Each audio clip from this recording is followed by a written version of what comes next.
Study Session 7. Aquinas on the Existence of God. Introduction. In this lecture, you shall learn about St. Aquinas' argument for the existence of God. Aquinas gave 5 arguments, which are nowadays seen as proofs for God's existence. Contrary to Anselm, who began his proof with the idea of a perfect being, that which nothing greater can be conceived, which he calls God, Aquinas claims that all knowledge must begin with our experience of sense objects. Instead of beginning with innate ideas of perfection, he rested all his 5 proofs upon the idea derived from a rational understanding of the ordinary objects that we experience with our senses. Learning outcomes. When you have studied this study session, you should be able to state what concept Aquinas used to explain his first proof on the existence of God. Describe the view of Aquinas on the cause of all perfection in all created things. State who Aquinas regarded as the unmoved mover. Describe Aquinas' position on the source of all human knowledge. And lastly, state the 2 prominent features that run through Aquinas' 5 proofs for God's existence. Aquinas' arguments for the existence of God. Aquinas' first proof of the existence of God was demonstrated with motion. He starts by saying that we are certain, because it is evident to our senses, that in the world some things are in motion, and that it is equally clear to us that whatsoever is in motion was set on motion by another, that is, was moved by something else. Furthermore, when something is at rest, it will never move until something moves it. And so, when a thing is at rest, it is potentially in motion. Motion is the transformation of potentiality to actuality. For motion occurs when something potentially in motion is moved, and it is then actually in motion. He further holds that nothing can be transformed from a state of potentiality by something that is also in a mere state of potentiality. Hence, something actually moving moves a thing in potentiality. In other words, nothing can be reduced from potentiality to actuality, except by something in a state of actuality. Also, what is actually at rest cannot be simultaneously in motion, and so whatever is moved must be moved by another.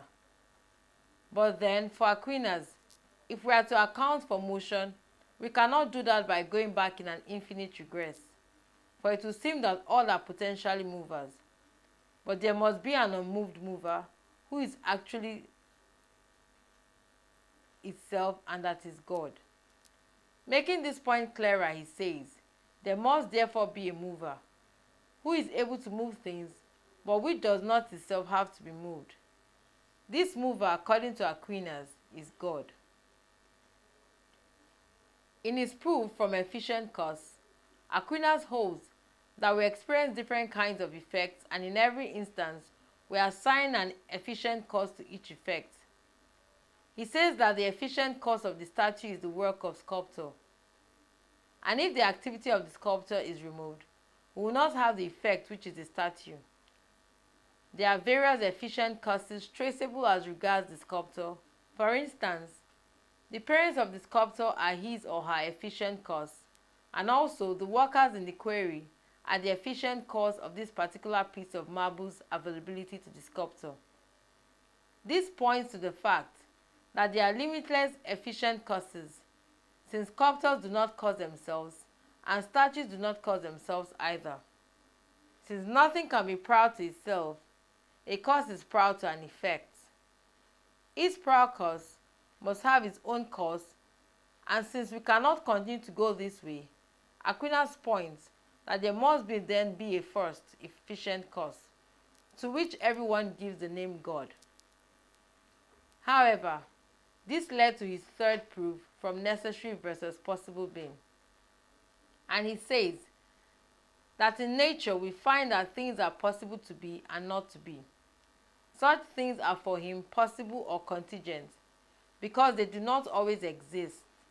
They are generated and are corrupted. There was a time a thing, an object, is not in existence, and when it comes to existence, it is still possible that at a point it will cease to exist. This means that all possible beings at one time did not exist, will exist for a time, and will finally pass out of existence. When possible things come into existence, they beget other things, as seen in parents bearing children. Aquinas believes that possible beings do not have their existence in themselves or from their own essence, and that if all things were only possible things, then at one time there was nothing in existence. Also, if there was a time when nothing existed, then nothing could start to be, and even now there will be nothing in existence, because that which does not exist begins to exist only through something already existing. And if this is so, Aquinas concludes that we must therefore accept and admit the existence of a being, having of itself its own necessity, and not receiving it from another, but rather causing in others this necessity. This being is what all men speak of as God. Next in Aquinas' argument for the existence of God is proof from the degree of perfection. He says that in our experience, we find out that some beings are more and some less good, some true and noble. These and other ways of comparing things are possible only because things resemble in their different ways, something that is the maximum. He further maintains that there must be something that is truest, noblest, and best. By the same reasoning, since it can be said about things that they have more or less being, or a lower or higher form of being, as when we compare, let's say, a stone with a rational creature. Aquinas then argues that there must be something which is to all beings the cause of their being, goodness, and every other perfection. That is to say that there is cause for the perfection which exists in created things, and then there must be one responsible for all this perfection in created things, and this we call God. Finally, one proof from the author of the universe, Aquinas says that it is obvious that things such as parts of the natural world or parts of the human body, which do not possess intelligence, behave in an orderly manner. That is, they act in a special and predictable way to achieve certain ends or functions as the case may be. Their actions are orderly, and this makes for order in the universe. Take, for instance, the orderly rotation between night and day. These things act intelligently and lead to an orderly universe, and based on this, Aquinas concludes that there exists an intelligent being, by whom all natural things are directed to their ends, and this being he calls God. Thus, Aquinas concludes his argument for the existence of God, leaving us with two principal features, which ran through in all his 5 proofs, which are the foundation of the 5 proofs in sense experience and the grip upon the idea of causality. However, versions of Aquinas' argument from cosmology and ontology are still relevant and accepted by the Catholic Church even to date, though modern philosophers have almost rejected all the 5 ways of Aquinas.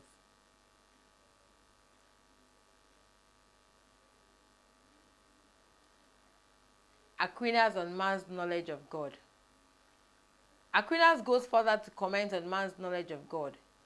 He looks at it from the conclusion derived from natural cognitive faculties, which is the senses and the reason of secular philosophy, as well as conclusion gotten from divine revelation, which is the faith of divine theology. He maintains that the above are 2 generally autonomous ways of looking at the same reality, which is God. Our natural cognition works from below to know God, through his effect as the creator of the universe on the one hand, and divine revelation, which is the supernatural cognition, works from above to know God as cause on the other hand. The above idea of Aquinas readily brings to mind that faith and scientific knowledge, reason, are sharply distinguished not by objects but by methods. He holds that the two are cognitive processes which involve the ascent of the intellect to truth, but whereas faith requires the addition of the will in order to believe truth with certainty, scientific knowledge requires no such application, since the intellect sees truth immediately, intuitively, or argues in a valid way to establish truth from intuitively known premises. Aquinas on the source and nature of human knowledge. Nevertheless, Aquinas agrees with Aristotle that all human knowledge is gotten from sense perception, and that there is nothing in the intellect which was not first in the senses, since God transcends perception and the range of human experience. It obviously follows that we can never know positively what God is. That is, we can never have knowledge of His essence or nature in a positive way. And so, we can never know what God is, but we can only know what He is not. We can therefore approach the knowledge of God by removing from the concept of God certain elements that are features of creatures. We can remove from the concept of God elements of corporeality, limitation, potentiality, mutability, imperfection, among others. By doing this, we can get nearer to forming the correct idea of God, but we can never come to the knowledge of His true nature. We can say that God is not corporeal, not material, not limited. He has no potentiality, does not change, has no imperfection, and these are indications that God is an immaterial or spiritual being, who is infinite and immutable, not composed and not subject to space nor time. He cannot be located spatially, and He is absolutely perfect. Aside the negative ways of forming right ideas of God, we can as well approach the idea of God through positive ways.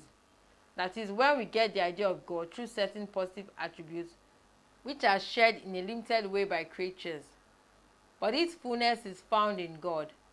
Such attributes as justice, wisdom, life, beauty, goodness, power, being, among many others. These attributes are predicated of God and they are divine, but shared by human being in a limited and imperfect way. From the above, it is established that creatures are being, but in the real fact, God is being itself, but does not simply have life just as human beings, but is life itself. He is also not simply just, but His justice itself, not good, but goodness itself, and so it is for all other divine attributes. Hence, God is the infinite source of all these attributes, reasoned Aquinas. He does not simply have them, they are identical with His being. Based on the fact that the idea of being is the one we know from experience, also our idea of goodness is the one we know from experience, that is human goodness. This applies to all the positive attributes that we predicate of God's being. And so what do all these mean when we apply them to God? Does applying them to God mean the same thing as when applied to human beings? Do these concepts have exactly the same meaning when predicated of God as they have when predicated on human beings? This problem led Aquinas to assert that they do not have exactly the same meaning, while maintaining that there are three kinds of predications: univocal, analogical, and equivocal predications. These are three ways of saying the same thing about two or more people or things, or three ways a concept can be predicated of two or more people or things. When we talk of univocal predication, the same thing is predicated of two people in exactly the same way and with exactly the same meaning. For instance, the word die is predicated of both a king and a slave univocally. When we say that a king dies, as well as when we say that a slave dies. In this case, the word die is seen exactly the same way and having the same meaning in both the instance of the king and of the slave. But then, In analogical predication, Aquinas maintains that it is based on similarity between the two persons or things to which a concept is applied. For instance, when it is said that a person is healthy and that a food is healthy, the word healthy is not used in exactly the same way and does not have exactly the same meaning. Same is the case when we talk of or refer to people as human beings and also say that God is a being. The word being is not exactly having the same meaning in the two instances.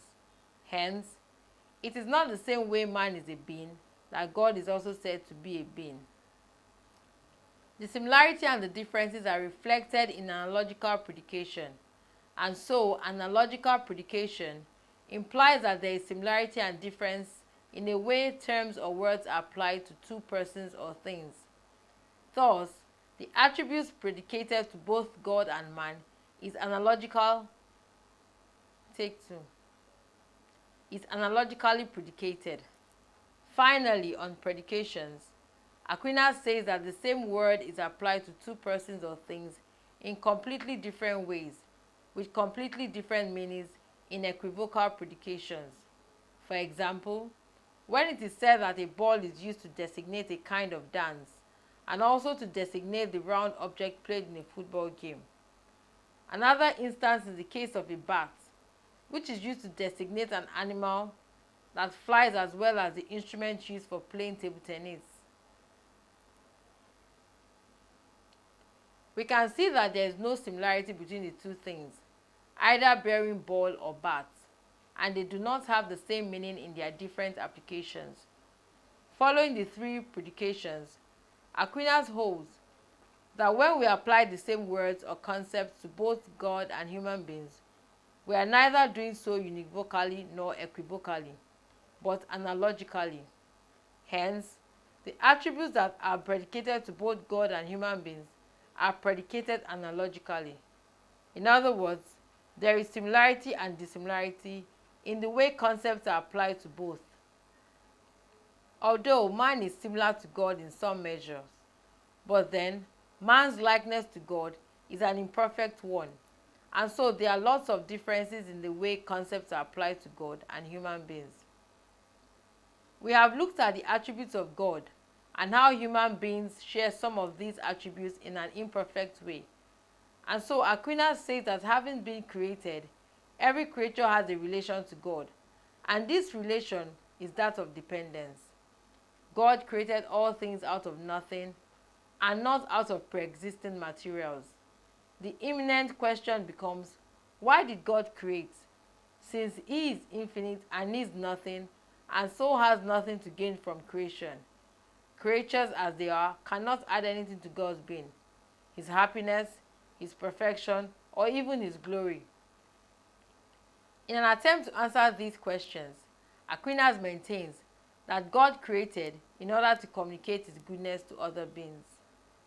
Furthermore, on the question of why did God not remove evil in the world, since He can do all things, Aquinas says that evil is something positive, but it is a negation, a privation of good. Therefore, evil was not created and could not be created by God, since it is not a positive entity. We can say that God permitted evil because of the good it accompanies. That is to say that the possibility of evil is tied up with the possibility of good. We can then say from the above that man's capacity to feel pain is bound with his capacity to feel pleasure. And so, if the capacity to feel pain or suffering were removed, then the capacity to feel pleasure would also be removed, for both are from man's sensitive nature. Study session summary. In this study session, you have learned that 1. Aquinas' first proof of God's existence was demonstrated with motion. 2. From his proof of efficient cause, Aquinas maintains that there must be a first efficient cause to which everyone gives the name God. 3. In demonstrating the existence of God, Aquinas based them on his analysis of sense objects, as well as upon his idea that the existence of these objects requires a finite series of causes and ultimately a first cause, which he calls God. 4. For him, motion is transformation of potentiality to actuality. In this sense, there must be a mover who is able to move things, but does not itself have to be moved. This mover he calls God. Another argument for God's existence is from degree of perfection. 5.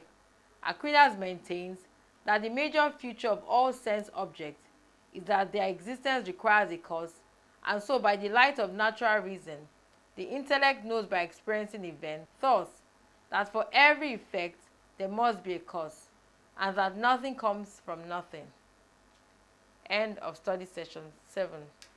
Thank you for listening.